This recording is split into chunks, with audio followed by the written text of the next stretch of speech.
Hi friends, my name is Dave Barklow, pastor at Fort Walton Beach First United Methodist. Welcome to the Pastor's Study, our daily devotional that helps set our minds on the things of God. Today is Good Friday, the day where we remember what Jesus did for us by going to the cross and bearing the pain and the suffering that was met with him there. We're walking through the Sermon on the Mount during these pastor studies these mornings.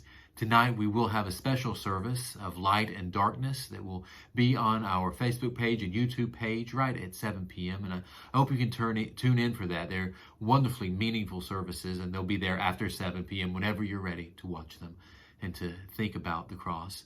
But I want to finish up reading chapter 5 of the Sermon on the Mount today from the Gospel of Matthew.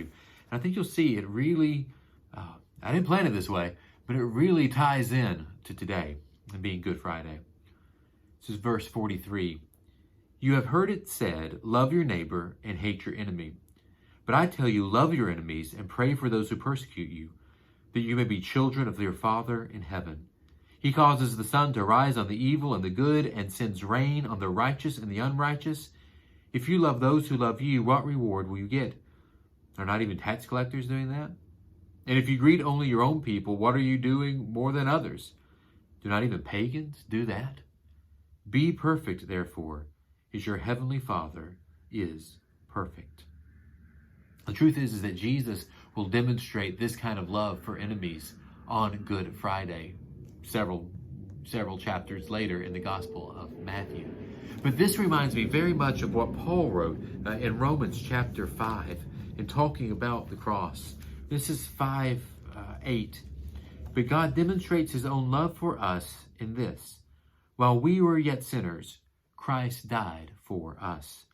Since we have now been justified by his blood, how much more shall we be saved from God's wrath through him? If for while we were God's enemies, we were reconciled to him through the death of his own Son, how much more, having been reconciled, shall we be saved through his life? Jesus in the Sermon on the Mount tells us to love our enemies.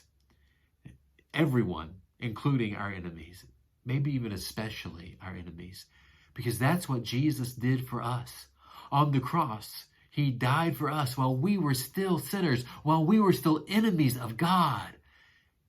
God demonstrated his great love by dying for you and for me.